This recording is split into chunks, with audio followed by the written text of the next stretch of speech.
Welcome, ladies and gentlemen. It's been 3 long weeks here at SRA. Welcome back to the best racing in North America, home of the SRA GT3 Team Series. 60 minutes of action-packed door-to-door racing, 6 divisions, 6 different championships on the line. Let's get ready for some action tonight. An incident. Oh, turn. We have Boardman at a yellow. Looks like he's dropping down positions there on the chicane as a bunch of cars are coming through.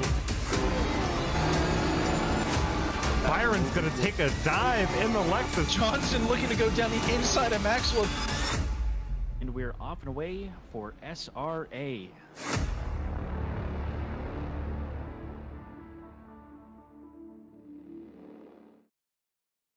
Good evening, SRA. We are now week 7 of season 7. Been a long time coming. We're rounding the final corner for this race. Very exciting times. I'm here, as always, your host, Caden McCoy.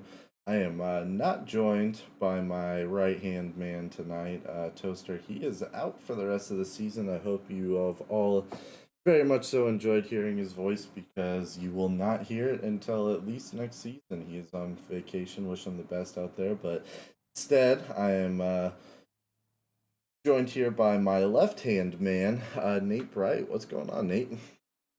Hey, Caden. Yeah, I got some big shoes to fill. That's all I'll say about that. But you know what? I don't mind being the left-hand man. I'll be the stranger. That's fine. Yeah, absolutely. No shame in that game, as you like to say. None whatsoever. I still need 2 hands to do my daily routine. So definitely nice to have my season 7 teammate sitting up here in the booth with me. Definitely no ill intentions held up here at all. Absolutely. Very excited for what's going to go on tonight. So Yeah, this is it's going to be an exciting race to watch, especially as the season starts coming down to an end and starts wrapping up here. There's a lot of pressure on what I would imagine, the people that are contending for the top spots. A lot of people to look out for, and you know what, Silverstone, tough track. It's absolutely a tough track. There's not a whole lot of berm action. There's not very much. Um, means of having the track help you turn. It's going to be brake discipline, acceleration discipline, all kinds of things like that. So, very excited to see how this is going to wrap up. Yeah, absolutely. I was gonna say we will pop over, take a quick look at this track. Silverstone, one of those that you either love or you hate. Very, very flat track, like you were saying. Not a lot of berms, not a lot of places to mess up here. Lots of quick turns, which a lot of people like.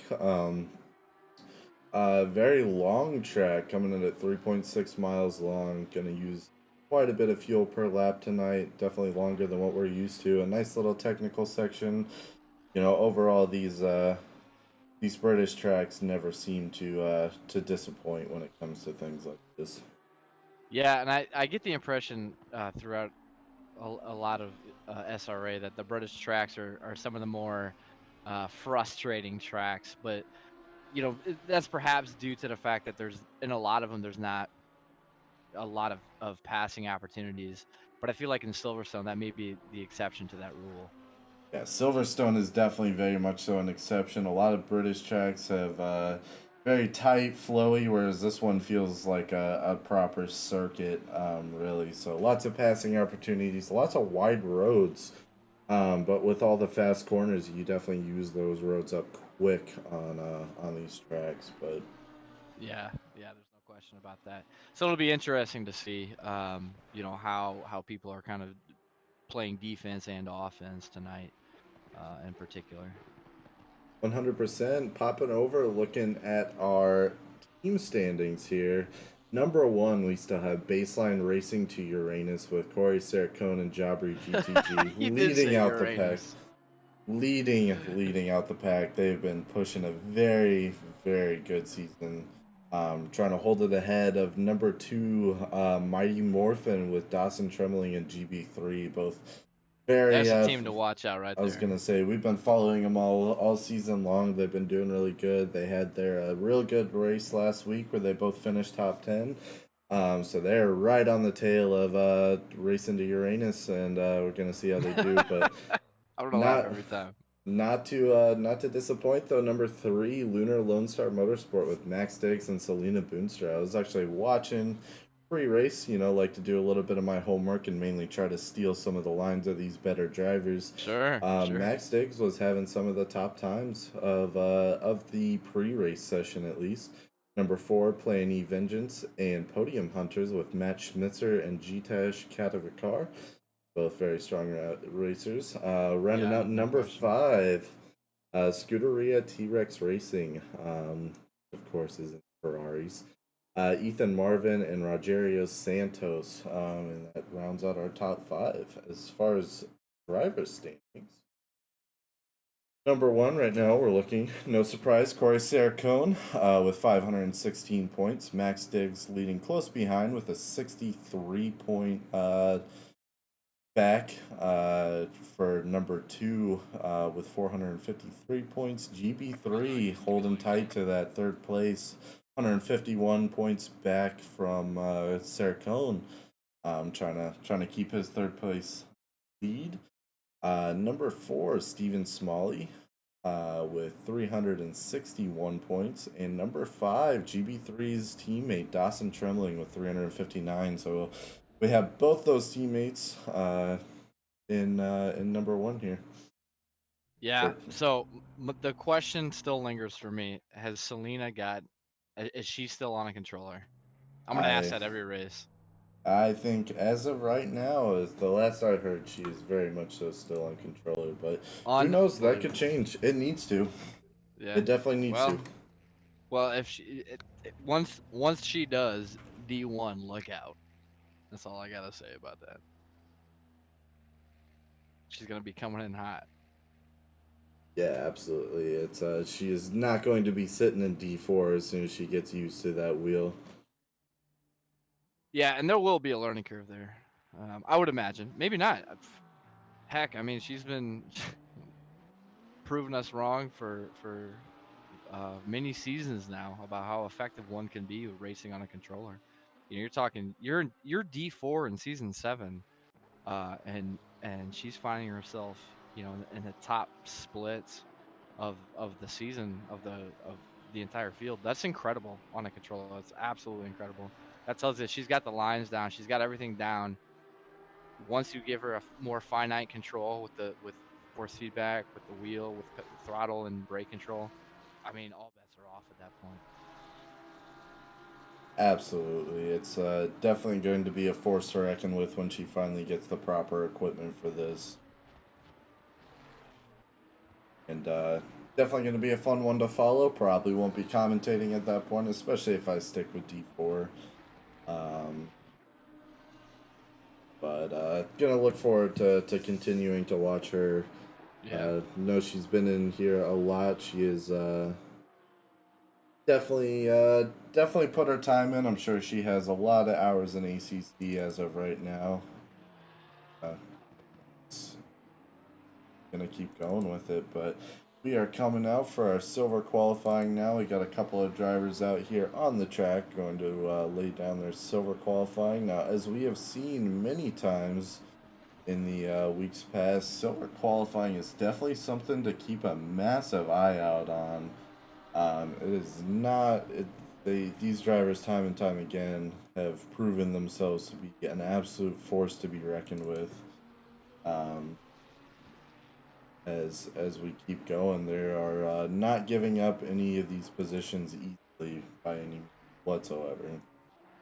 Yeah, it's everyone's battling here for the title rights, and these last couple of races, you're really going to see everyone bringing their all. Not to suggest that they don't, um, you know, from the first race on, but I would have to imagine that once you're in the last couple of races in Division 4, it's really going to bring out the best of every competitor out here, and you're going to start seeing, especially, at this point in time in the season, you're warmed up, you've honed your craft, you've already been doing. A lot of these people have already been doing it for multiple seasons. Um, it's a matter of seeing the best of that everyone has to offer. Yeah, absolutely. It's definitely these last two races. I'm sure are a ton of pressure on some of these drivers. Last two, especially some of these at the top end. It's got to be hard not to call off work or something and just be sweaty for a day to try to keep up and keep going. Definitely can Yeah, say it's been a little bit tempting for me, but yeah. I know there's times where it's definitely at least worth considering. oh, it's well past the point of worthwhile considering. It's the having to talk myself out of it every morning at this point. But Well, it sounds to me like you got your priorities in line. exactly. No one can't say that racing isn't an important part of my life as of right now. That's just it, man. That's it. Racing is life. What is that? Do you watch Ted Lasso? Football is life. Danny Trejo. Not Danny Trejo. I think that's an actor. But I don't know. Somebody in here is gonna be a Ted Lasso fan. They're gonna understand my half-baked reference right there. Not Someone to be has to confused with understand the it. half-baked movie, but yeah. Yeah, absolutely. And as we are going through our silver qualifying, I just want to give a huge thank you to our SRA sponsors and title sponsors for supporting everything we do here at SRA, as well as support from Documize, a modern business solution for product management. Go to documize.com to learn more today. And support from Retro Saga, a North American based gaming company that provides accessories for your favorite classic systems, including Nintendo, Sega, PlayStation, and much more. Enhance your retro gaming experience today at retrosaga.ca. And a big thank you to our affiliates, Track Racer. Experience redefined gaming with Track Racer's high quality sim rigs and accessories. Use code SRATE, that's SRATE, at checkout to support us. Armamentario, a toolbox for ACC that will enhance your chance to win. Enjoy a fully customizable and enhanced HUD to change the way that you experience ACC. And to go setups, premium esports setups for everyone. Use our affiliate link on our Discord and take your drive to the next level. Yeah, next level it does do. I got to admit, Go setups have been instrumental, and the limited but very much present success that I've had, the brief successes that I've had in SRA. And when I didn't have success, it was very much not on Go setups. It was on me. Yeah, absolutely. Looking at our times here, we already have some heaters down.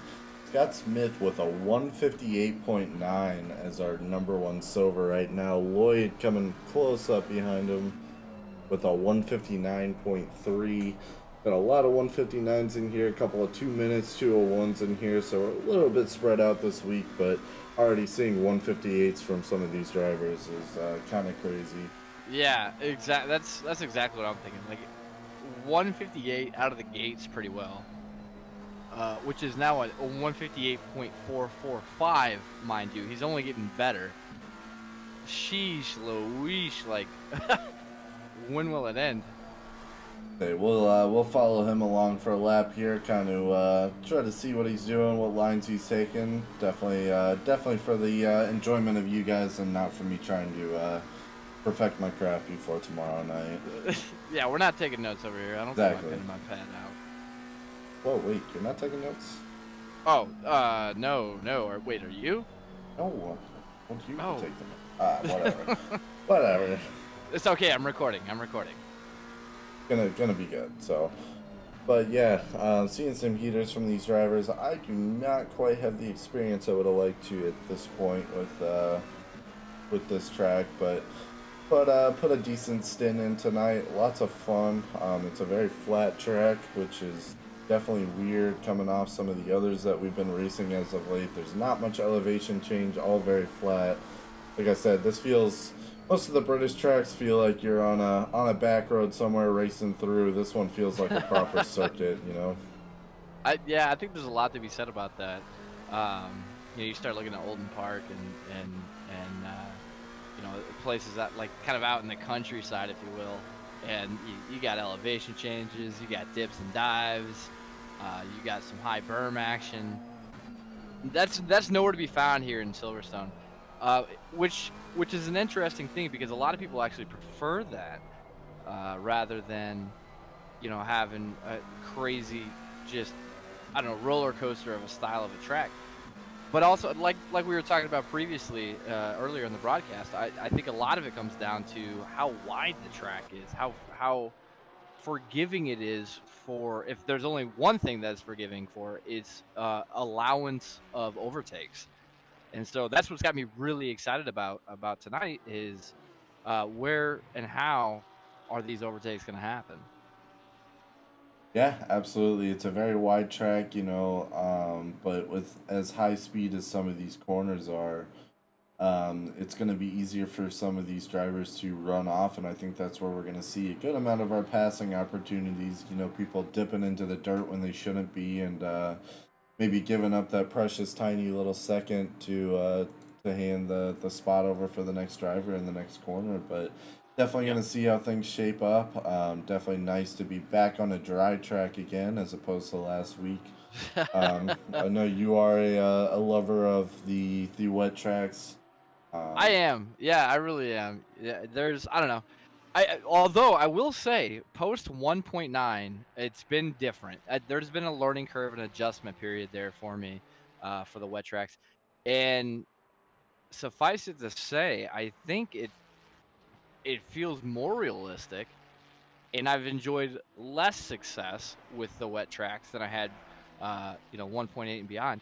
But it's one of those things where, you know what, I can't hate on it too much because it just feels right. When I do lose grip, it feels like I lost grip at the right time for the right reason. So I got to tip my cap to Kunos and say, the new. I know they adjusted the points of contact of the tires on the track and all kinds, like a sweeping array of changes that they made to the physics and all that stuff, which is that's pretty impressive for a game that's been out for this long. And I would still consider ACC very much a niche community game. It's not like it enjoys a huge following or anything like that. So to see the love that Kunos has continuously pouring their commitment and their devotion into such a niche racecraft, I think is really awesome. Yeah, it's definitely going to be a bit more of a niche thing coming in with a lot of this, just because of the time that it takes to learn how to attempt to handle these cars. You know, real cars, real track. It's built to be as real as possible, and because of that, you know, it's not going to be a Forza that you can just hop on and immediately be winning races and you know, That's right. oh no, this is a bit too hard. Just dial back the AI difficulty. Unfortunately, most of these drivers don't have a difficulty setting. Otherwise, I may be dialing a couple of them back during races. But That's right. Yeah, if there was that setting, you better believe I'd have been taking advantage of it by now. oh, easy mode. Yeah, that sounds about right. Engage. But yeah, definitely going to be a lot more of a niche market for things like this, just because of the fact that a lot of, like I said, the time devotion that it takes to learn how to drive. Because Yeah. it's not like just hopping behind the wheel. I mean, I'm sure some people are just like hopping behind the wheel and everything's good and dandy for them, but definitely not the way that I had to learn with this game. Yeah. And for any people who are on the fence about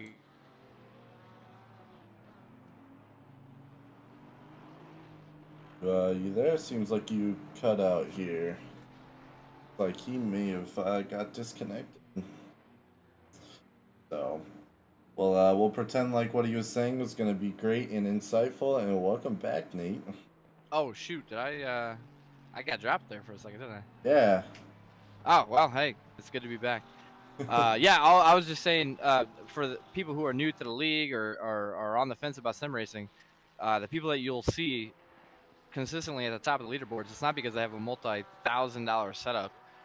They didn't buy their way to this success. I mean, these are people who are passionate about it, who are practicing it and putting a lot of time into getting better, just like any other hobby or you know, interest that one may have. This is something that people have worked their asses off to achieve. So you know, you got to tip your cap to the people that, especially in D4, you know, in such a competitive league or division, in such a competitive league, these are all people who have worked very hard to be where they're at. So it's really neat to see. Yeah, definitely, and you know, especially as SRA grows and gets much faster over past seasons, I can't. Oh boy, and they have. Holy say crap. I can't vouch for it as much as Nate would be able to with this being my second season, but even within 2 seasons, I mean, it has gotten a lot exponentially faster since It has, since yeah. the last. Yeah, and you know, not to toot SRA's horn here, but you know, I really got to hand it to the administrators, to my fellow broadcasters out there, to the race stewards. I think it's definitely worth mentioning and reminding that this is a league that is purely run on volunteer efforts. Okay, no one's getting paid to do anything here. So to see how organized, see how well well run it is, you really got to just kind of tip your caps to all the people involved in making it a smooth operation, because at this point, you know, it's absolutely a labor of love, and the people who are involved with keeping it running as smoothly as it has been historically since I've been here, you know, for half the league lifetime, I guess it is. It's truly been a sight to behold. You know, I've never found a more organized league for anything realistically. So definitely wanted to give some love out to all the guys and girls that keep this thing running as smoothly as it has been. Yeah, absolutely. It's a massive effort from a lot of people. I'm sure it's a massive undertaking just to keep things running smoothly, like you were saying. You know, nice to be able to help out where we're able to, and keep this league running. At the end of the day, without everyone kind of dedicating their time and helping out, there wouldn't be, right? That's it. That's just it. Yeah, this is a collaboration of efforts from people who are passionate about a very similar that they have similar interests. So you love to see it come together and execute as well as it has been. 100%. All right, looking at our goal times right now, our number one goal driver currently, who is in E3, just ran a 158.85. Excuse. We have two silver drivers that both dipped down into the 158s. Scott Smith almost getting it down close to the 157s even for his run, so we'll see if any of these gold drivers are able to sneak up on that or not. But Ethan Marvin, 158.8, GB3 with a 159.3, sneaking it in as our P2 gold driver at the point, and Max Diggs with a 159.377. As our number 3. So obviously this is a bit of a longer course, with our laps being right around the 2-minute range. Not able to get as many laps in and going as before, but definitely gonna they're definitely making a lot of use of their time, right? Yeah, no question. And I have to apologize. I just realized that my picture-in-picture was not streaming there, so bear with me as I struggle with my 7-year-old computer to get that back up and running again. So, I'm surprised I'm even here, to be honest. My Sounds like computer's an like, wait, excuse you for an want upgrade. to? Yeah. Hey, well, that sounds like an excuse for you to give me money for that. So if you've got some spare pocket change, I'm willing to take it. Got a couple of cents I can throw your way. Hey, every little bit helps, Caden. Exactly. Marvin sneaking up on Smith with a 158.5. He's still almost 0.4 seconds down, but we'll see if he can close that in as we keep going. Looks like Max Diggs jumped ahead of GB3 on the list with a 158.867. GB3 took down another 0.2 off his time, bringing him down to a 159.1. See what he's able to keep doing. I wonder how the Porsches are faring on this track. I know last week was not a fun week for him. I saw a lot of Porsches a bit closer to the bottom than I was expecting. So hopefully this is kind of their return week of being able to do a little bit more. Obviously, this new McLaren is outpacing everyone. Many times over, we've seen a lot of really fast drivers with this new McLaren being able to use it. Obviously, it fits well for some of these guys. Yeah, there's no question about that. And perhaps seeing the Porsche struggle a little bit on this track isn't so surprising, when you consider, how the turns are kind of orchestrated throughout the track. But with the AMR, it's I don't want to say it falls onto a BOP adjustment that's in the process right now, but it fall back to whenever the 296 first came out. I mean, that thing was crazy overpowered.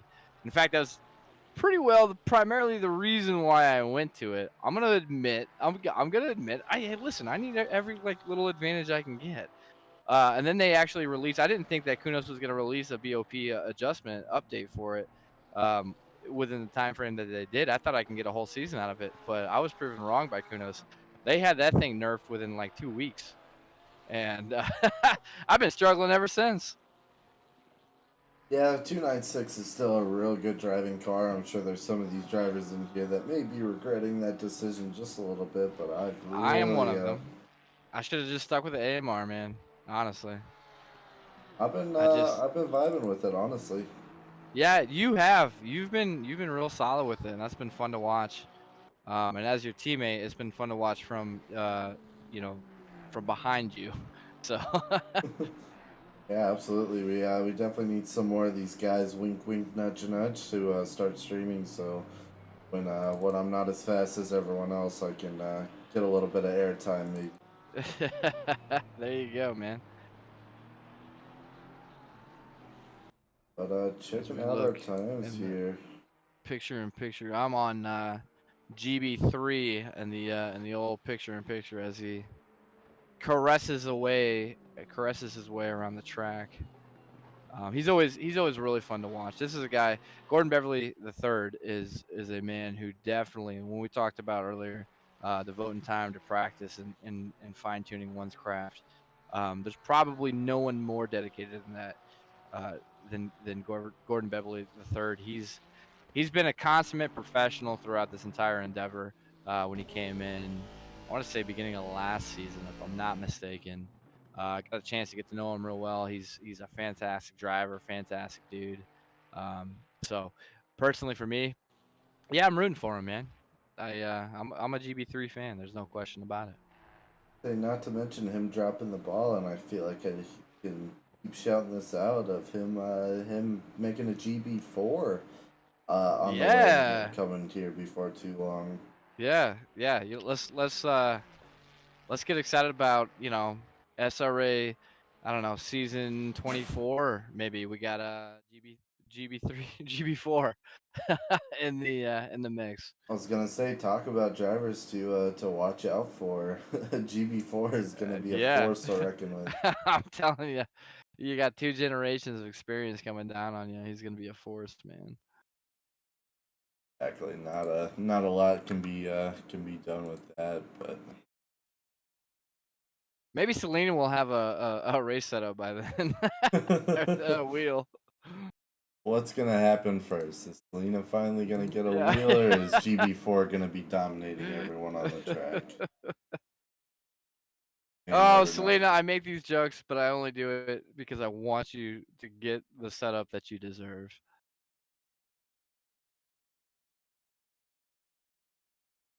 All right.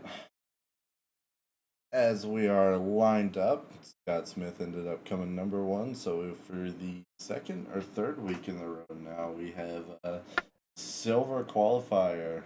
Ethan Marvin next. Air coming in third. Maxwell fourth. Diggs number 5, which he was the driver that I was expecting to see pretty high. Still a driver to watch out for throughout this race, as he is very, very consistent throughout the entire race. So is GB3 coming in number 6. Cespedes number 8, KB Smith, or sorry, Cespedes number 7, sorry, KB Smith number 8, Santos is number 9, and Rodriguez is number 10, rounding top 10. Fun little track walk here. Hopefully all my liveries are well and synced tonight. Yeah, and not to be counted out, Dawson Trimling at number 11. I will not be surprised to see him land in the top 5 overall as the race progresses and perhaps finishes. I know he's a force to be reckoned with. Realistically, I mean, up and down this field, it doesn't matter who you're looking at. They're all quality racers. Yeah, 1,000%. Nothing to take for watch a lot of these drivers out on the track and doing their thing. Like I said, I definitely don't try to steal a little bit of their lines, especially with me racing the day after. Try to take what I can from the experts and hopefully take something away from them. Yeah, it's always nice when you race that day after, because otherwise, when you race the day before, then you broadcast. It's like, oh, so that's what I should have done, rather than the other way around. Exactly, not an easy thing to do, but honestly, I'm very content with broadcasting before I race. Yeah. As we see the drivers go into their formation here, we're gonna. I suspect that there's gonna be in lap 1, with D4, we're gonna see some cautious but aggressive driving, if that makes sense. Almost sounds like an oxymoron, but we've seen time and time again, these guys know how to pass, they know how to overtake, they know how to defend, and Lap 1 obviously is the one where you want to be more cautious in your approach. And I would never suggest that lap 1 is where you can make up some positions, because that's not the place to do it. Especially when you're trying to be consistent and trying to hold a very high level, high standard of racecraft, especially as you get down in the lower divisions like D4. Lap 1 is typically not the place to try to make positions, but they do. I do see it happen here and there. Yeah, absolutely. It's talked about time and time again how much these racers put in a week, and having an incident on lap 1 can really be a detriment. It's one of those Yeah. where you're never going to win a race on lap 1, but you certainly can lose a race on lap 1. So it's always something Yeah. to keep in mind as you go. You may drop back a position or two, but at the end of the day, there's an entire hour to make up for it. That's just it, and I feel like a lot of people tend to get that stuck in their head, right? I'm not going to win it in lap 1, but I can certainly lose it, so I better make sure that I'm not going to lose it. And this is probably something that's more prevalent in the higher divisions, higher as in D6, D7, D8 perhaps.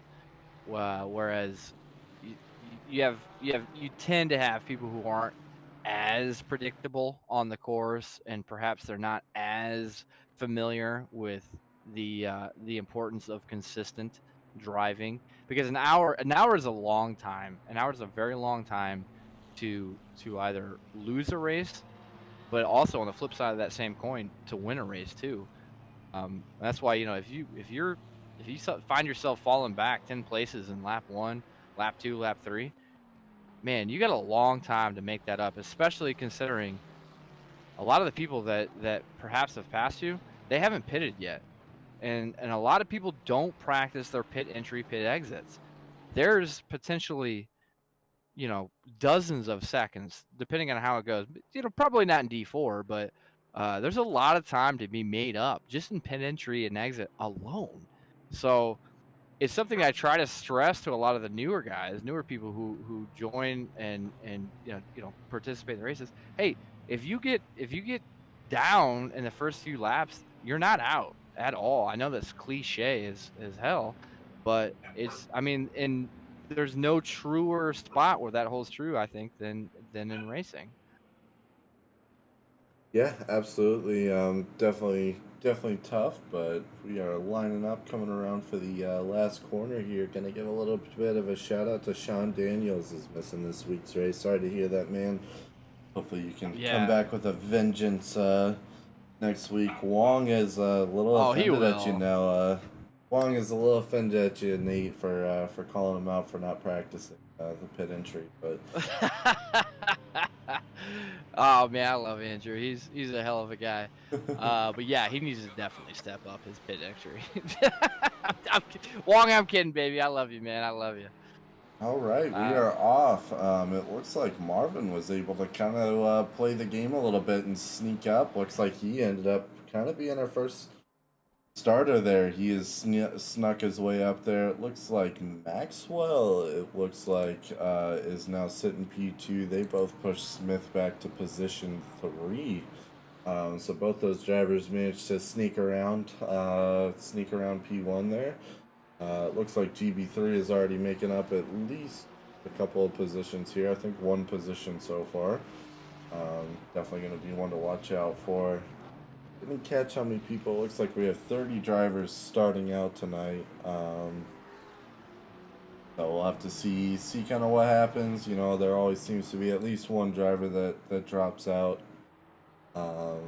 Drops out at the end, or halfway into the race. But looks like Ethan Marvin's going to be our early race leader, with Maxwell very close behind him. Obviously, there's still a massive train going on right now as our first couple of corners come through. We'll start evening out, seeing where drivers end up, but Marvin's definitely going to be someone to watch for tonight. He certainly got a good start off it. Yeah, and Ethan Marvin, he's no joke on this course or any of the other ones, to be entirely honest with you. and he's certainly somebody that I've seen grow as a driver. Just really fine tuning his racecraft as the seasons progress. Really exciting to watch because now he's a consistent contender for the top spots. Yeah, absolutely. Always fun to see these drivers grow, especially in within the season as well, too. Yeah, We no see a question. lot of growth within the Oh, 8 weeks we're racing together. was that Smith? It looks like air spun out. Was it Air? Yeah, can't catch it here. Yeah, somebody had lost a bit. They got a little loosey goosey on the rear end coming out of turn. What was that? To say we'll do a quick Catch it. replay here and see what happened. So air coming around. Oh, he just went a little too far out, smacked the wall. That's going to be a lot of damage for him, and unfortunately, with as big of a train as it was sitting there, it's going to be tough for him to rejoin back onto the track again. But it looks like he's already in the pits.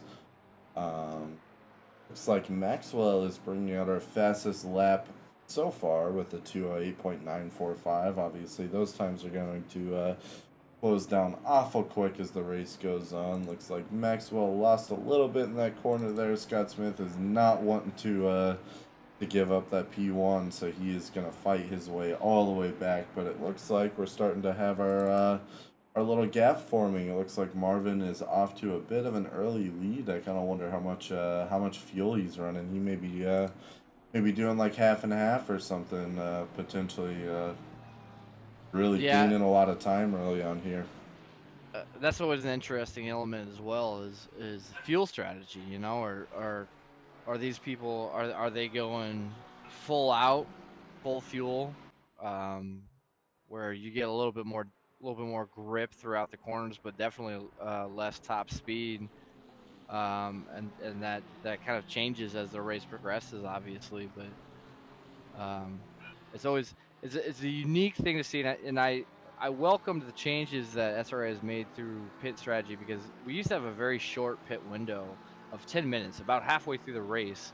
But I think what we found was that kind of eliminates a lot of strategy. So now it's greatly been increased, which has welcomed a lot more variance in the pit strategies out there, and it also allows you, in the case of error, you get taken out early. Well, at least now you can go in, get your stuff fixed without having to worry too much about a penalty.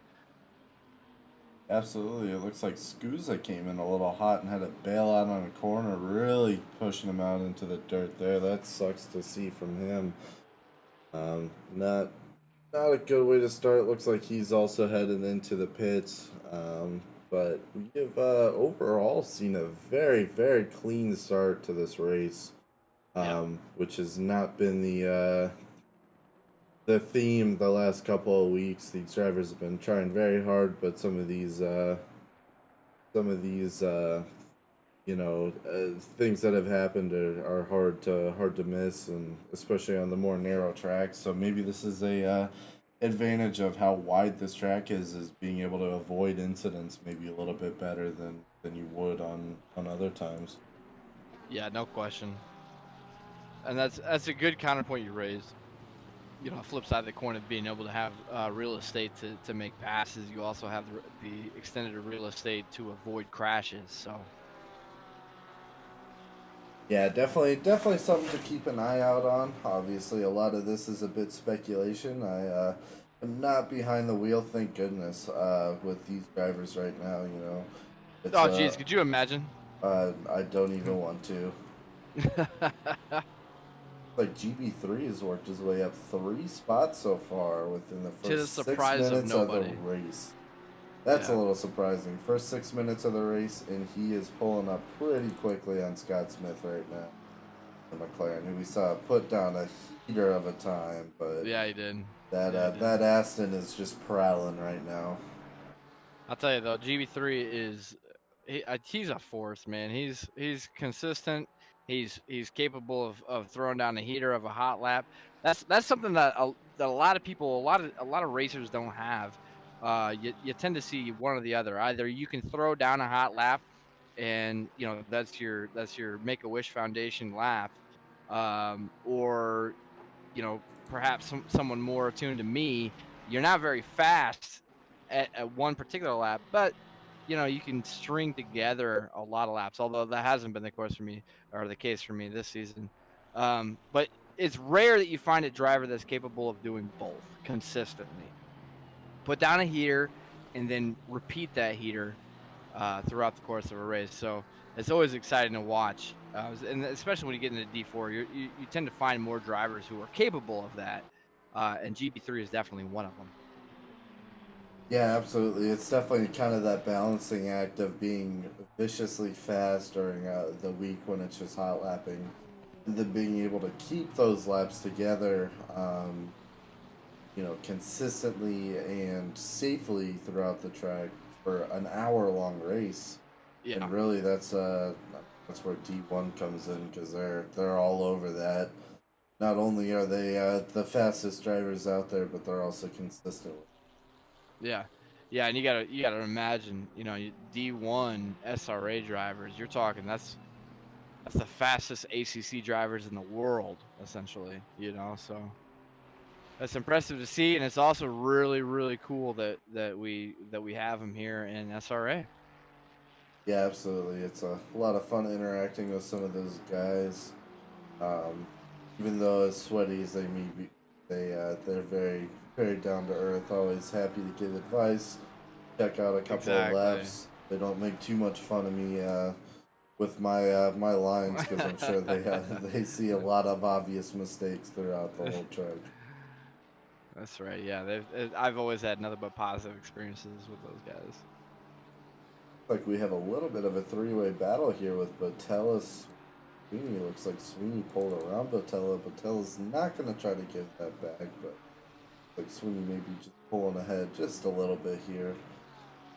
Definitely be one to see kind of progress as we move along a little.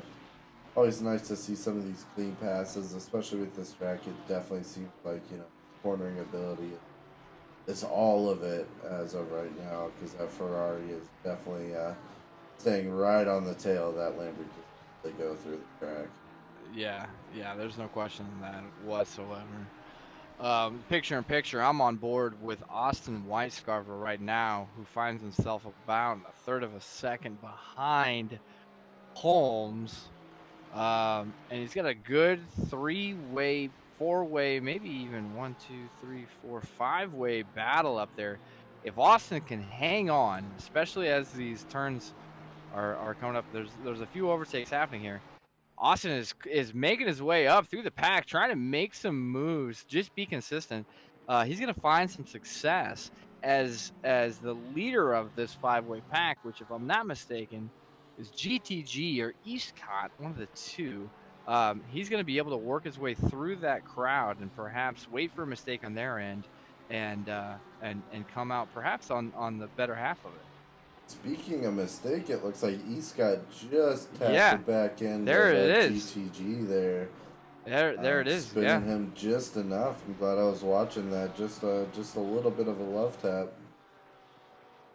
Yeah, and now we're seeing Weiscarver, that patience playing off right there, as he tries to come around and find a good lane, and then he begins to spin off. Oh no, the rear end just gets loose, and now he's got to wait for an opportunity to find his place back on the track, and he does. But it's too little, too late, as that pack that he was battling so patiently has now evaded his clutches. So an unfortunate break for Weiscarver, who now has to find his way to be able to get back to that pack through hopefully just pure clean racecraft from here on out. Like GB3 got spun. Either that or lost several positions. We got Santos and Rodriguez both spun out. We'll hop on board with GB3 here and go back and see what just happened there. It was not what you want to see.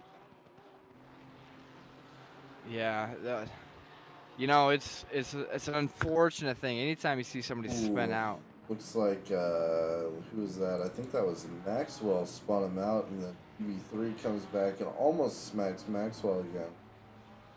Looks like GB3 has lost one position, so not too bad. Yeah, and he's still very much in contention right now. Oh, 100%. He's only a tenth of a second behind KB Smith as it stands, who's you know what, a hundredth of a second behind Maxwell, who's probably another 2/10 of a second behind Smith. So there's definitely an opportunity for GB3 to make a climb back, especially as Marvin and Smith try to hold these guys off. Absolutely. And just like we were talking, I mean, we're only 13 minutes into this race right now, so there is still a lot that can happen. Plenty of time. Yeah, plenty of time. There's a lot of race action left. Flip side of that coin, though, there's a lot of time that you also, you have to remain consistent. And you have to be consistently better, obviously, than those in front of you. You just hope, if you are behind somebody, maybe they're getting slowed down by the person in front of them trying to defend and what have you as they wait for their prime opportunity to make the move. But, hey, that's just racing in a nutshell right there. Absolutely, with a lot of give and take a lot with this, a lot of seeing your driver ahead of you, you may be racing him for the next 10 laps to see what's going on, maybe making 0.005 seconds up every time, or, 0.05 seconds up and walking up on him on the 10s and That's just finally pass him. If everybody on the circuit right now, if all 30 drivers had the optimal line 24/7 this entire race, it would be very much a boring race to watch indeed. Yeah, it'd be almost like watching the professionals, but it looks like Maxwell spun it a little bit there. He was able to recover, just lost the back end. That Porsche got a little bit light. Yeah, still was able to keep Smith behind him at bay, even though he did lose control there for a moment. It looks like G3 is right on the back end of Smith. Cespedes is not giving G3 much space. And Sutherland is right on Cespedes' rear there. All those drivers are looking for every single little opportunity, every little mess up, every little line that they can take just a little bit faster to pass some of these other drivers. But it looks like GB3 decides to take his pit, which has definitely been a great strategy for him. It seems like he likes pitting a little bit earlier, getting out maybe to some clean air, not having to battle it as much, to where he can just lock in that consistency and keep going kind of on his own to really pull ahead on some of these. Yeah, no question about it. Seems like it's a strategy that's been paying off and paying off well for him, and it's one that he consistently takes. So good to see him sticking to a strategy that he knows works for him. It's probably not the best for all the racers out there. It's got to be something that you're familiar, you're comfortable with, but it certainly is for him. Definitely looking at a lot of these drivers here. Looks like Picard, number 26, is just hot lapping his little Oh, we got some contact there. Looks like Holmes and Rodriguez had a little bit of an incident as they came together, allowing Santos to just kind of eke on by. Yeah, it looks like Eastcott and GTG got hit pretty hard too. Looks like G just kind of sitting there. He may have to teleport back. Very unfortunate. Hate that. Like G just dropped out of the race. Oh man, it sucks. Yeah, we are down to 29 drivers at the grid right. And at this point, GTG stands for got to go. But yeah, it's definitely nice seeing this many drivers this late in the season. And I know the last couple of races in D7 have I don't think even been close to 30 drivers starting.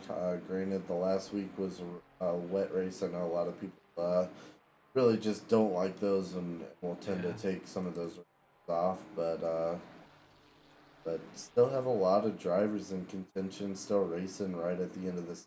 We're 7 weeks into this now. It definitely gets tiring after a while, but a lot of these are still going through. But looks like GB3 managed to get himself in a nice little gap here, that I'm sure he's gonna hot lap his life away. We'll check back in with him earlier when he's probably 3P2. Yeah, no question. As I trail in the picture-in-picture on Sutherland right now behind Cespedes, Smith, and Maxwell, doing a fantastic job of just staying in that train, if you will, just waiting for perhaps Maxwell to make a mistake, maybe slow down Smith so that Sutherland can make a move on the entire pack, but we'll see how that kind of progresses. They're all seeming to be following the same line, which, as you know, a lot of times people like to get locked into that mindset of just following the car in front of you. If they tend to make a mistake, you tend to make a mistake. So we'll see if that tends to be the case here with Sutherland. Yeah, definitely interesting to see. We're seeing a lot of position changes right now. It looks like Tremlin pulling ahead of Sweeney just now. Holmes right on the back end of Sweeney, gonna see if he can sneak up another position too. But we're having a lot of close racing from these drivers. I mean, we still have some real decent trains going on. Yeah. 20 minutes into the race, so Yeah, it really is all up and down the course, to be honest with you. As it looks like KB Smith breaks off to go take a pit a little bit early, perhaps trying to get off, get a little bit of clean air, get his 1 liter of fuel, maybe a splash and dash, come out, and live to live another day. actually it looks like we had one more driver drop out. We're now down to a total of 28, but even that said, I think we're seeing a lot more drivers than we have in some of these past on. Ooh, Sutherland getting a little squirrely on the rear end as he struggles to maintain control, but he's able to pull it back together. He did lose about a second on Cespedes and Maxwell in front of him, perhaps even a little bit more. But knowing him, he's going to be able to claw that right back, and he's still very much in contention for the top 3 spot, maybe a podium finish, as he works his way trying to get closer to Cespedes, Maxwell, Smith, and Marvin. Yeah, definitely interesting to see. We see a lot of these little mistakes, but I think everyone kind of makes them, so it definitely evens out in the end. It's just holding together, not letting it get into your head, and keep pushing forward. Yeah, it's an interesting point you raised from the mental standpoint. We talk about how much focus and concentration that it requires to be able to do this effectively, consistently for an hour-long race. I mean, as much as proper gear, like we were talking about previously, that certainly helps. But realistically, it's about the person. It's about the meat bag behind the wheel. That's what's going to make all the difference. It's even if you're behind a controller, it's about the focus and just staying in the zone, not getting distracted, not getting overwhelmed or thwarted. Otherwise, if you have, maybe a slight setback or what the case may be, or even if you have perhaps a pretty severe setback, put your nose to the grindstone, get your head back in the game, get back out on that track, do what you can do, and see where you end up. Because, hey, man, hour-long race, anything can happen. Yeah, 100%. It's definitely one of those that it turns into a big mental strain as you go along, trying to hold on, trying to keep going. Every little mistake becomes amplified, especially towards the end. As the pressure builds up to finish well and keep going with it. But a lot of these drivers do very good together and keep forward all the time. Exactly. Yeah, you don't seem to see when you start getting to the upper echelon of these racers. The mental side, you start seeing a lot of mental fortitude, and that's pretty interesting to see how these guys can kind of maintain their focus throughout the entire course of the race. 100%. Looks like Smith worked his way back up one position. Did that a while ago, but he is now sitting in second place, just kind of hot lapping away. Ethan Marvin up in P1 is still position 1 after 22 minutes of this race going on. He is definitely pushing forward, gonna keep going. We'll see where he ends up, because I'm sure the pressure just ramps up exponentially, especially when you're all the way in first place. Yeah, you just at that position, you constantly feel the pressure, even if they're 10 seconds behind you. You're constantly feeling the ongoing pressure of, hey, listen, this race has to be smooth, and as they say, smooth is fast, fast is smooth. But there's not really a position, except for last position, I would argue, that you don't feel pressure. Yeah, absolutely. It looks like Santos had a beautiful pit entry. He squeezed that guy to the last second. I'm not sure how he didn't get a drive through, which he still might, but regardless, a beautiful pit entry from him. Really Excellent. pushing that to the last second. You love to see it. That's a man who's been practicing his pit entry. Andrew Wong, take notes, my friend. And just like that, we have lost one more viewer on this thing. Well, yeah. There'll be more to come. Talking to his lawyers, so let me just say I had nothing to do with this. That's him. That's him right there, officer. That's the man who was. That's the what one. was it? Not slandering. Is it slandering that's in written form? Slandering is written. Something else is libel. Libel is spoken, I believe. I don't know. Who knows? Been a long time since I've taken those courses, but at any rate, Wong, don't take me to court, man. I don't have a good lawyer. Not gonna self-represent yourself in a case like that. We are gathered here today. If that's how you could open up the court proceeding, then I'll be all right. But I don't think that's the proper term.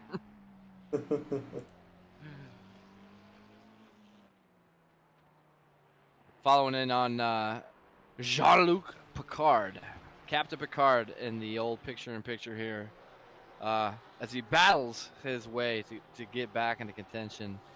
Some early struggles here, but knowing Picard, despite what the outcome of this race may be, he's the type of driver that you can never truly rule out. He's a wild card. He's an absolute ace driver, and I could sit here and say for certain that he's actually taught me quite a lot in my racing days. So absolutely, definitely a staple of a D4. yeah. Kind of vibing. Looks like Holmes won out. He was position 8, I think. Won out. Looks like he's lost 2 positions. Or actually, he may have been 10. Won out. Lost a position there to Jess Osborne, who I'm sure was a little happy dance in that Porsche there. Definitely one of those that it sucks to see. It's hard to see, but especially when you're racing so close with a driver and they spin in front of you, it almost hurts to take that spot, for that battle and going out it with honor. But Yeah, there's definitely no question about that. Smith finds himself about 5 seconds behind Ethan Marvin, just trying to do everything he can to make up that gap. Trying to see here. I don't have my race control in an optimal state in which I can see who has pitted and who has not pitted, unfortunately. it looks like P1 through 11 right now have all pit, and then from there on, everyone except for it looks like P22. Oh no, as we see Maxwell lose control. I'm sorry, I didn't mean to cut you off. No, not at all. Yeah, yellow flag comes out as Maxwell just kind of loses it around that corner.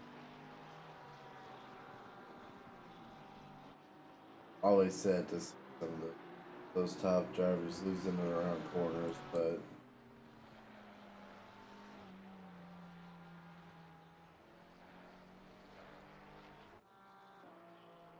Yeah, it does. He was able to make a rejoin safely, get back on the track, not lose too many positions.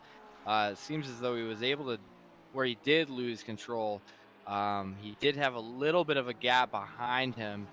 However, now he's in the position of having to battle, not just to make up with the time he lost, but just to keep the position of which he earned previous to that. yeah, 100%. It's interesting. And one thing to point out right now, too, that is very interesting to me, how many of these drivers have pit this early into the race? So I'm having difficulty seeing that. What are we at right now? Gonna say it looks like P1 through 8, so our top 8 have not pit, and then we have that one straggler in P22 that has not.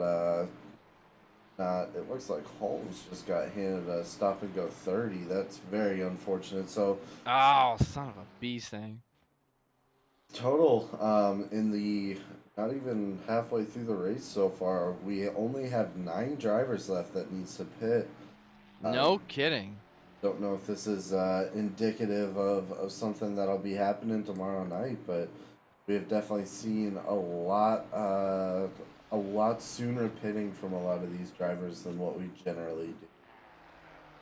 Oh, maybe that's the strategy there, you know.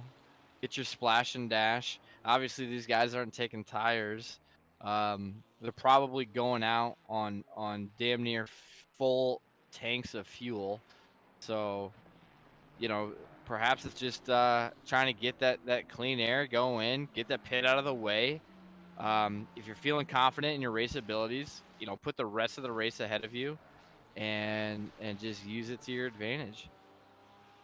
Yeah, absolutely. We had several drivers just spin out. It definitely looks like this is a bit of a problem track for spinning out, but we've seen a couple of collisions or taps that have resulted in it, but most of it has been maybe taking a corner a little bit fast.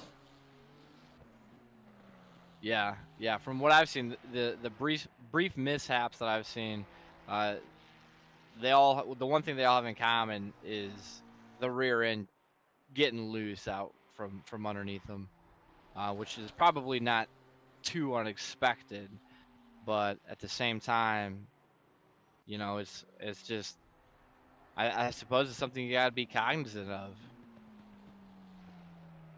Yeah, definitely tough. Well, especially as tire wear gets more and more with as much of a flowy, fast turn track as this is.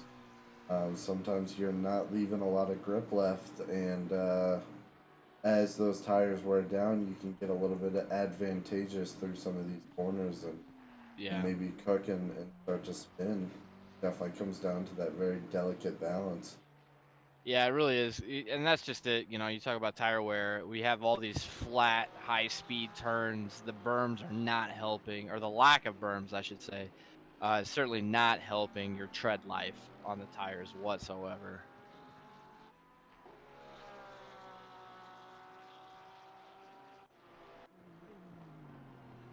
Yeah, it looks like we are down to 8 drivers now, so it definitely seems like an early pit is a theme of this race this time around. Definitely interesting to see. Not sure where that's coming from. May have to ask some drivers after the race to see what was kind of rolling through their head with those. Yeah, see what the strategy entails there. Yeah, I'm not D4 level, so uh, I'm the strategy is kind of perhaps lost on me, to be entirely honest with you, as well. Anybody in chat, if you know, I see Matt Anastasia in there. I know he's quick. Oh boy, I know he's fast. Anybody has any insight as to why there seems to be a sudden uptick in early pits? We'd love to hear it. Yeah, looking, it looks like the track is 31C, which definitely could be playing into it. I don't remember what Barcelona was, but I think it was definitely What, the up there. temperature of the sun? Pretty Oh, we're much. not talking about season 5. No, I think was that race 1 of season 6 was Barcelona. Oh, maybe that's what. Yeah, you're right. Season 5 was wet, Barcelona. You're right. You're right. It was season. I think it was race 1 of season 6. Was like just scorching. Yeah, it's definitely scary amount of hot. But looks like Matt is giving a little insight. He said clean air would be his only reason Yep. Yeah, for that it, makes which sense. definitely makes sense. But it doesn't seem like it really work out too much for some of these drivers because everyone's been pitting. So not gonna really get too many of the advantages of pitting so early like we've seen a lot of these drivers. But as we're kind of in our last half hour, we have 8 drivers left to pit. We'll see what they manage to do. See, who am I on board with? Maxwell still trying to describe. It seems to me like Maxwell is starting to feel uh, the effects of the butter tires. You know, he's getting slippery a little bit around the corners. Lost control a little bit. Was able to rein her back in. But it'll be interesting to see. Maybe has I can't, like I said, I can't see. Has Maxwell pit already? Maxwell has pit already, so Okay. So we don't even have the possibility of him cooling down tires with the pit real fast, but they were starting to get pretty loosey-goosey on him. Yeah, I'm with Sean Daniels, honestly, in chat. Everyone has the same idea. Yeah, it's kind of hard to get that clean air if everyone. It's kind of like in poker, you know, you're playing heads up hold'em. You're going in with pocket king. Somebody else has got pocket aces. Somebody else has got ace king. You know, maybe somebody else they got pair of tens, and the flop comes out, and everyone's got a strong hand. Everyone's kind of thinking the same thing. Everyone's going aggressive. Uh, it's only really going to benefit one person, but we'll see. We'll see who that person is. absolutely. Looks Johnny like Air. yeah, it looks like F and Johnny. chat for Johnny Air.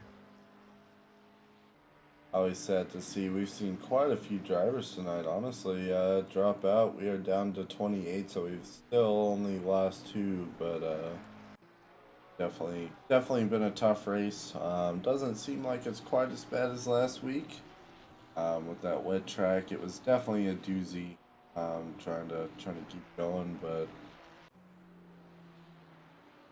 Yeah, there's no question about that. At least in this particular race, it's not so. It doesn't seem like anyone's so far out of contention that there isn't some position to be made, though. Um, we still have plenty of time of the race left, and position changes are going to be inevitable. yeah, 100%. There's been constant changing, but not a ton of it has seemed like it's like I said, been a ton of bumps. So it looks like Picard just loses it. That's very unfortunate for him. He was being blue flag. Looks like he's able to sneak back on there without losing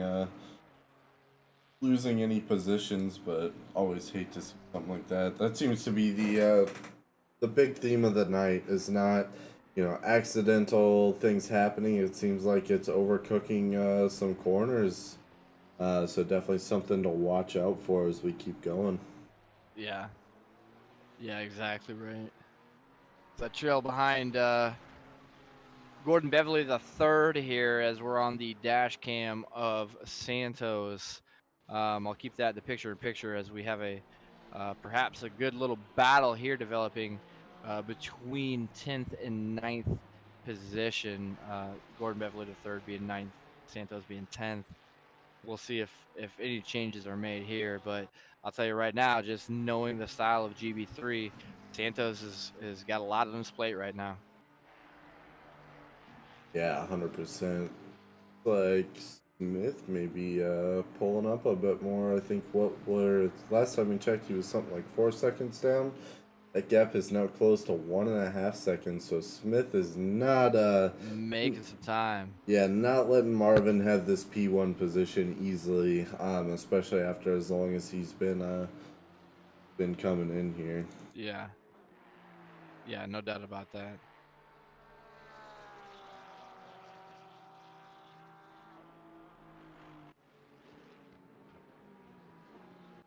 Let's see. Looks like our fastest lap of the day so far is at 159.7 from Marvin. Scott Smith coming close behind with a 159.980. Definitely very fast from both these drivers. I think that was a bit earlier on in this race too. So putting down those fast times with pretty full fuel load is nothing to be disappointed about. Looks like they're still running very consistently with their last lap being in the 2 minutes area there as they come around. But it definitely looks like Smith is continuing to pull up a little bit more and more, little by little. Trying to make up that little bit of a position. So we'll see how these guys end up doing towards the end of the race. But checking on some of our other guys, it looks like White Scarver's sitting P17. Diggs is P12 right now. We got Sweeney in 11th. Got a almost kind of small little train going on there. It looks like it's widened up a little from when we were checking it out before. With Sweeney, Diggs, all of them where it seemed to be kind of in a train. Looks like Trembling has managed to pull away from that and keep going. Botella, number 6, kind of been sneaking his way around everything. Lloyd in position 4 here. Definitely a lot of racing. Like I said, a couple of drivers spinning out here and there. And, not a ton of position changes. Luckily this week we didn't have any massive wrecks towards the start of the race. Seemed like a very, very clean lap 1, especially turn 1, which didn't seem like as much of a worry, but with some of the past tracks that we've been coming from can definitely be something to watch out for. But like Trembling sitting in P5 right now, just put down his fastest lap with a 2 minutes 0.8 seconds, which is right around where P1 and 2 are running pretty consistently. It looks like Smith has passed Marvin. We just missed it, unfortunately, but Marvin is coming back with a vengeance. They are very close to each other, not going to give that up easily. Thanks Daniels for pointing that out. So Smith just pulled ahead of Marvin. We'll see what these drivers can do. It looks like Smith is trying to make every little bit of a gap that he can, continuing to go forward. But Yeah, no question. That's something that can be expected about these guys at the top of the pack right now. You're just going to see these battles, constant changes in position, perhaps as the race starts winding down into its final hour or final laps here. yeah, absolutely. We just hit our 20-minute mark, so it took Smith about 40 minutes to catch up, but that brings it right back around to our point that we've been talking about time and time again with these drivers being consistent like they are and being able to pull ahead. This, like we said at the start, nothing's ever won on lap 1, but it can certainly be lost. But this is what really racing and driving looks like is 40 minutes into this race we finally have that position change. Yeah, and that's, you got to feel immediate sense of relief if you're that driver that's been battling for that position for so long. But at the same time, you know that you're not even close to done, though. The battle's not over, and in fact, that position's not truly yours. To kind of, to quote a mindset of mine in Sea of Thieves, the loot is not mine until I turn it in. Right, the position that I gain in racing is not mine until I cross the finish line with that position. So it's yours to be lost. up until that very last second. So you have to defend it.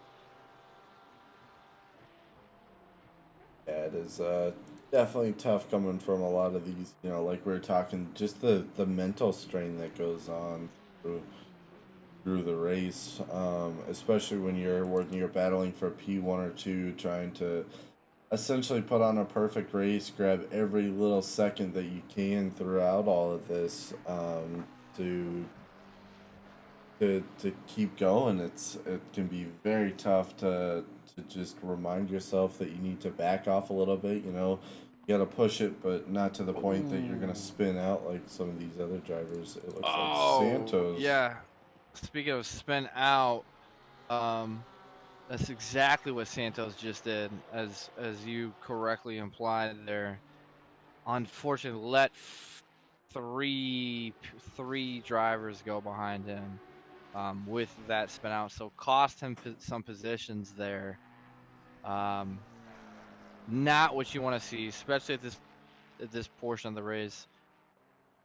Maybe some time to try to clear that gap between him and Diggs and Katavgar and Sweeney, but oh man, you just hate to see that. He was doing very, very well, being very consistent too. Yeah, definitely one of those. You know, me and Toaster left emphasizing time and time again of how much these drivers spend on a week to week basis. You know, driving these races, you know, practicing to their full extent, trying to keep going, you know, and to lose it out on a race, especially early on, but also especially right at the end, you know, towards the end can definitely be devastating. Right. Yeah. Yeah. Especially from a mental standpoint, you know, just what it can do to wreck focus and concentration, and that's perhaps a time where you should be the most mentally dialed in, you know, but that's when you're gonna be the most affected. Yeah, absolutely. It looks like Smith is already pulling a nice lead. He's got a 1.6-second lead above Marvin now. We'll see if he's able to hold this kind of a pace going into our last 16 minutes and 10 seconds here of the race. But, you know, as of right now, he's putting a decent lead. Looks like it's already up to a 2-second lead now. Yeah, as we see, the top 5 people have started thinning themselves away from each other. Yeah, 100%. It looks like the field's getting much more distributed, distributed around. Like maybe got a couple of people kind of in this area right here. But aside from that, there's really not too many people going on. It looks like GB3 is locked in a battle with Sweeney right now. Still, I was gonna say these guys are still battling it out. I'm on the bonnet cam of Sweeney, fully expecting to see GB3 at least a second or two ahead of him. Considering about 5 minutes ago when we checked in, they were at this exact same position. My mind is blown. Like this is consistency being shown from both drivers, in which they're at an impasse right now, and I got to admit that's amazing to see. That means if any mistakes were made on one end, it was equally made on the other, but more likely than that, no mistakes have really truly been made on either. So either one of those scenarios is mind-boggling to me. So to see these guys still battling it out several laps later, as close as they are, I mean, that's really, really neat to see. Yeah, 100%. Definitely a lot of fun to watch out for, you know, this clean racing that goes on lap through lap. We've got kind of a 4-car train going on right here with GB3 leading him out, but neither of these drivers, all 4 of them, are not giving up much space. They're trying to pull through as much of this as possible, you know, one looking for the mistake of the next, and trying to take advantage of every little, missed apex, every little breaking a little bit too early, things like that Right, to right. pull for the lead. Yeah, and Gordon Beverly the third, that's gonna be a guy if Sweeney didn't know this track very well prior to this race, which obviously that's not the case. He's keeping up with Gordon Beverly the third. He's gonna get. I feel like he's getting some insight right here, as because that's one thing I will say. Like if you're trailing somebody, um, especially somebody faster than you, not to suggest that GB3 is consistently faster than Sweeney, but you're gonna pick up a trick or two on turns that when you're following that line, kind of in the same vein. Like when somebody in front of you makes a mistake, you kind of tend to make the same mistake. When they're doing well and you're following that line, you learn a thing or two about the lines. So, who knows? Maybe they'll learn something as they're going through these races here. Yeah, 100%. Seems like Smith is starting to just kind of pull a lead. He is 3 seconds ahead of Marvin now. Oh wow! Seems like he found his absolute groove sitting there and just Yeah. pulled right on around and is gonna keep going. So Kinda is as this we're the point? If you're the leader, Caden, is this the point where you start to relax, you start to settle down, and you just kind of like take a deep breath and get into that zen state, or are you still, if it's you, are you still stressed as all get out? Honestly, if I was in this position of being P1, I'm out in front a little bit, the stress would continue to ramp as I watch that clock tick down. Sure. It turns into, from, oh, I gotta pass this driver, to I gotta keep this lead. I can't get into this zen state of, it looks like Smith is taking his pit right now. Gonna go in for it. So Marvin's gonna pull back ahead, but he has not taken his pit, so definitely gonna be interesting to see the two strategies here. It looks like these Yeah. last 8 drivers that hadn't pit at the half-hour mark are all waiting. So it seems like most of our drivers pitted in the first half an hour, and the rest after that are gonna push it to the traditionally a lot of. Sure. Sure. But anyways, back to your question, it gets to a point where, if from I gotta race this person, I gotta catch up to, I can't drop back. I gotta keep this pace going. My tires are wearing out, and it starts ramping the stress, because one mistake can cost you the entire race, especially sitting up in first place here. Yeah. Yeah. That's just it. I don't think there's ever really a point that you can start resting on the laurels of any sort of gap between you if you're in P1 and P2, unless you're talking you're lapping them or something silly like that, which, let's face it, that's not going to happen. I don't know if there's ever a point where one does feel comfortable. If it's me, I don't know. I think that it's constantly head on a swivel, attention span, set to the max, the senses maxed out. And that's probably, what separates the pros from the elites is that the level of mental focus and effort that requires is just it's so much. It's so much, and that's where I really tip my cap to these drivers. Is just the discipline and the focus they have to be able to do that sort of thing. Yeah, it's nothing to take for granted, and I'm sure some of these guys higher up, they've been doing this for a while. They can probably relax a little bit more, try to get, like you were talking, in that zen state, because that's really where the best racing happens. Yeah. Is when you can be relaxed, just go through the corners, but it's not historically how I have found myself Yeah. in some of these situations. Yeah. It's just the stress keeps ramping more and more. You gotta kind of take a deep breath, calm down, sit back a little bit, and try to relax yourself. Yeah. Yeah. That's just it, man. I think stress management is definitely something that that these guys have in spades. You know, it's something that perhaps, you know, you take a D4 driver, compare him to a D8 driver. Maybe let's say, you know, in a vacuum, their driving skills are similar.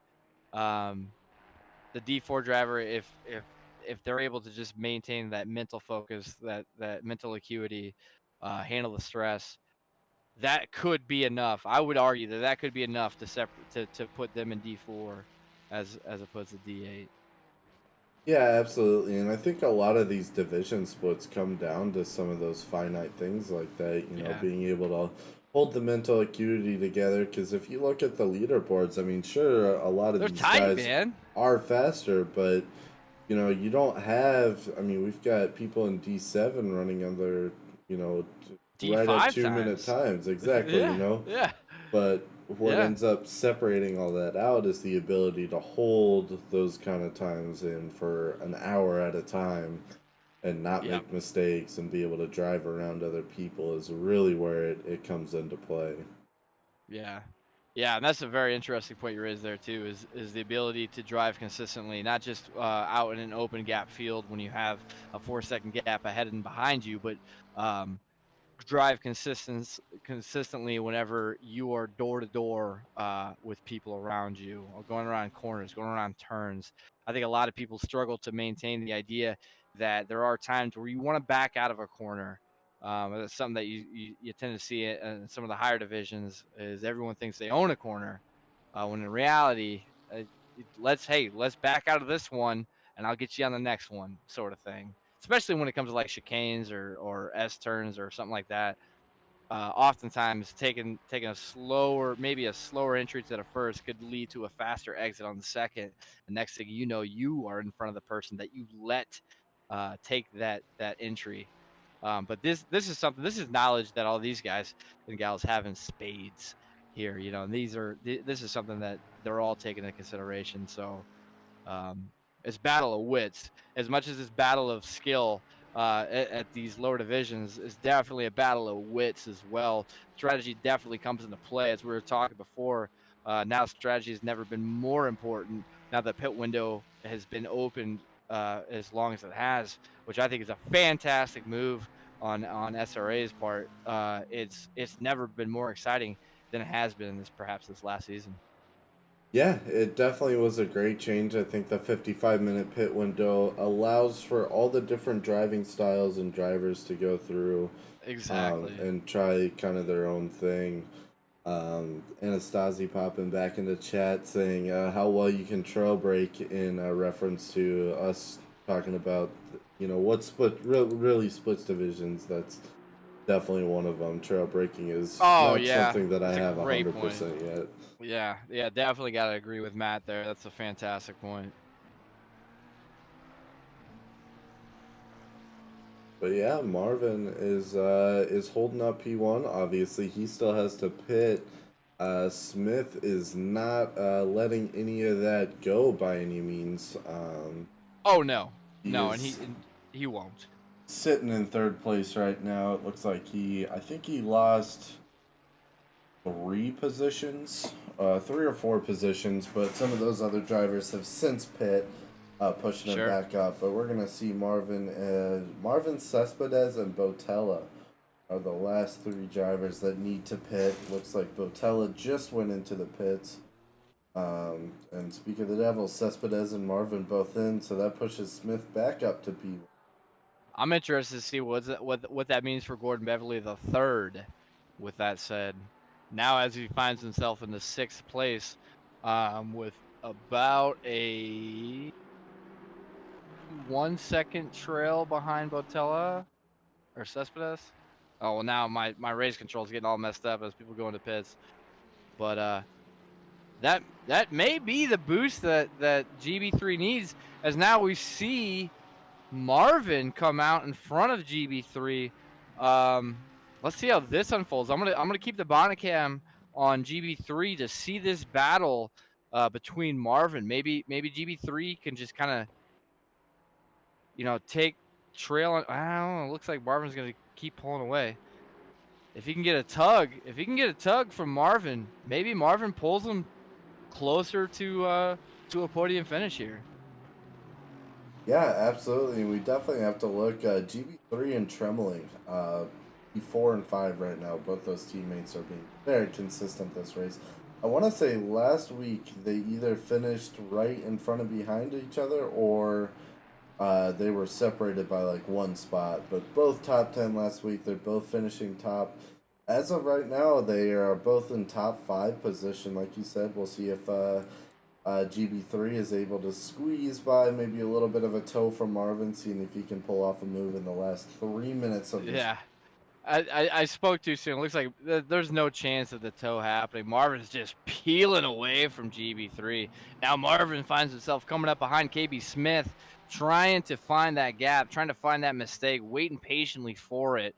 And GB3 is just waiting for a mistake, and either as looks like Smith gets a blue flag on from Marvin, and GB3 taking advantage of that as well. Also pulling ahead of him, and so. Now you have GB3 in position 4, Marvin in position 3, KB Smith in position 2. So it'll be interesting to see how they kind of capitalize on that. Gordon Beverly III doing everything he can to just keep up with Ethan Marvin as we speak right now. Yeah, absolutely. And it looks like Scott Smith has put a massive lead on everyone. Not sure what his lead to KB Smith is right now, but he is a good third of a track ahead of everyone Jeez else. Louise. I mean, that's almost ridiculous. Looks like a 25-second lead. Get out of my face. Get out of here, dude. That is outlandish to me, man. That's such good racing right there. He came out with something to prove. And boy, if he keeps that up for another, what do we got left? 10 minutes? A minute and 30 jeez. seconds. So. There I go, not having the timer up. Yeah. Yeah, he's there's no catching. There's no, barring some catastrophic mishap, there's no catching him. Definitely a little bit further down on the track. It looks like he is rounding the last corner, so this will be final lap as he passes over the finish line here for his final lap. So we are in the last 2 minutes of the race right now. Going to see how these drivers do, if there's any changes. But if historically, this is kind of when everyone gets pretty well locked in. You know, at this point, it's just a drive to survive. Some may say to make it all the way to the end. But it looks like White Scarver got either got spun out on the last lap here. Not my boy Austin. Yeah, it looks like he lost one position there, so had a little bit of yellow. That's not too terrible. As we're down to 27 racers now, it looks like.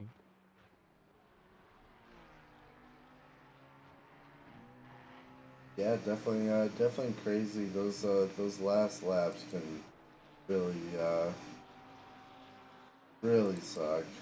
Yeah, I mean, they can make or break your entire race. You know, you got to keep in mind, a lot of these guys are not taking tires at any point throughout the race. So at this point, your tires are struggling. You're struggling to maintain focus. You know, this is oftentimes where a race can really either come into fruition or it just totally crumbles in front of you, you know? Yeah, it's a tough one to call. You know, I know me especially. I baby it along quite a bit on this last lap. You know, I know everyone's pretty well settled in unless I have someone right on my tail. You know, take it a little bit easier. You know, try not to worry about that as much. You know, you're not trying to set any lap records on the last lap. Right. Not gonna and that's just it. Like, you know, you're lighter on fuel. Your tires may be more warm, but you're also lighter on fuel. So you're not carrying as much weight around the corners. Yeah, 100%. So Scott Smith won this race. Just crosses over the finish line. We'll have a couple more seconds before KB Smith crosses too. He did a great job. So we officially have a silver winner in D4. Hey, let's go, man. For Smith here. Definitely going to earn himself a couple of points here. So great job to him. Looks like KB Smith coming in second. Ethan Marvin coming in third. GB3 fourth place. And Yeah. Trembling in fifth. So that team finishes top 5.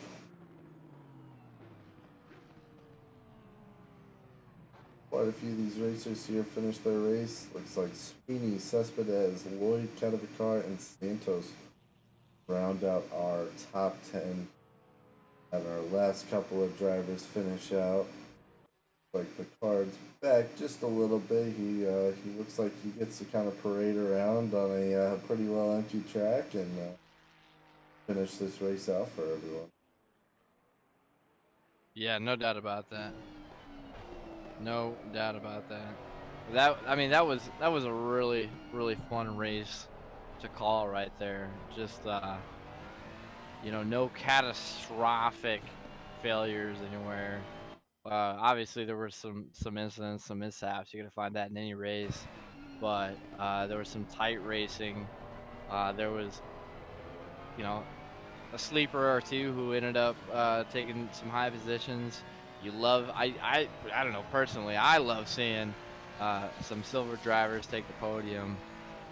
So that's always fun. That's always very exciting. Yep, as we have our last racer come across the line of the card here. That is it for week 7 at Silverstone here for D4. Said it was a awesome race. Really, not much can be said. Like you said, there wasn't a ton of catastrophic mishaps that happened, which is always great to see. So, Yeah, yeah, that's always a boon. There's no question about that. Especially lap 1, man. Oh god, I hate seeing big incidents in lap 1. They do happen. You're not gonna get around that. There's no league out there.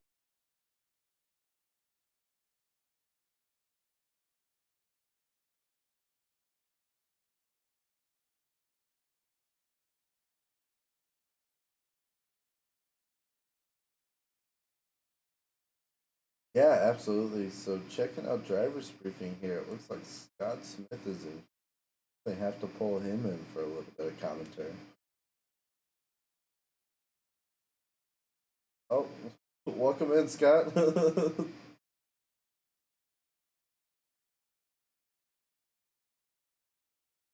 Yeah, sorry.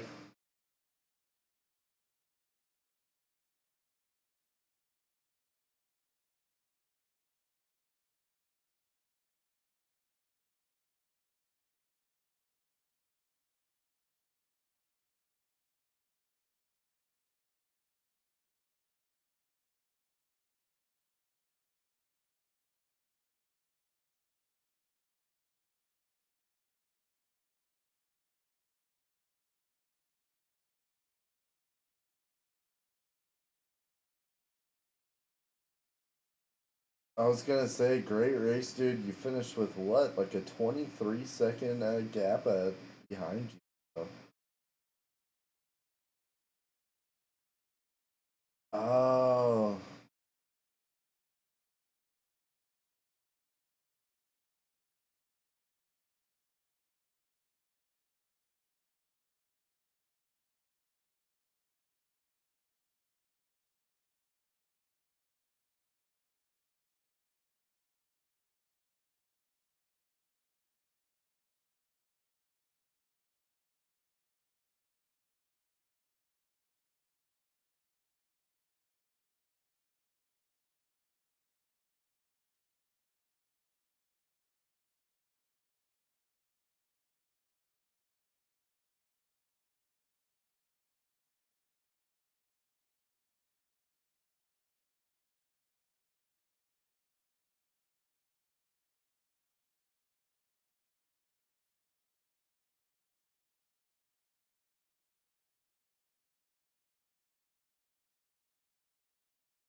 say a bit rough of a start, but it's really hard to deny or make an excuse for it, because at the end of the day, you did end up P1 here, so my sympathy running for you right now is not too much.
But all right, I really appreciate the commentary, Scott. Like I said, phenomenal racing out there last night. Even with as humble as you're trying to be, you did do a great job tonight, and that's all the flattery that you're getting from me. So have a good one, man. Look forward to watching you next week in Valencia, and believe me, our eyes will be on you, because you've set a precedent for yourself. So.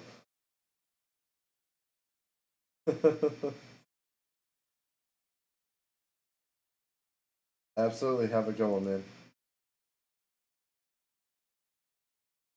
All right, so with that, that was definitely a little bit of an extended with our P1. Like I said, great job to him tonight. Great job to all the other racers.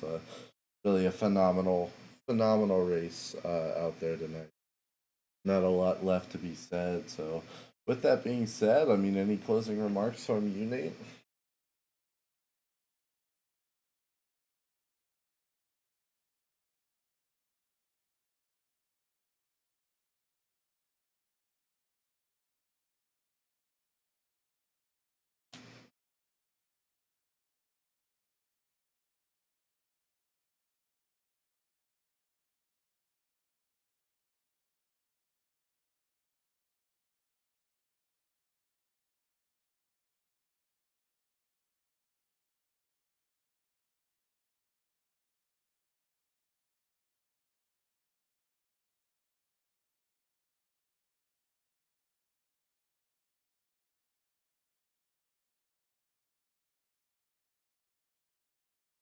Yeah, absolutely. I was gonna say, pleasure having you on. I appreciate you filling in. So definitely, Toaster's gonna be missed, but it's not like we replaced him with someone that's boring by any means. So we're gonna have a fun last week next week on Valencia, and we will see you all then. So all right, everyone, have a good one. I'll see you next week. Welcome, ladies and gentlemen. It's been 3 long weeks here at SRA. Welcome back to the best racing in North America, home of the SRA GT3 Team Series. 60 minutes of action-packed door-to-door racing, 6 divisions, 6 different championships on the line. Let's get ready for some action tonight. An incident. Oh, turn. We have Boardman at a yellow. Looks like he's dropping down positions there on the chicane as a bunch of cars are coming through. Byron's going to take a dive in the Lexus. Johnson looking to go down the inside of Maxwell. And we're off and away for SRA.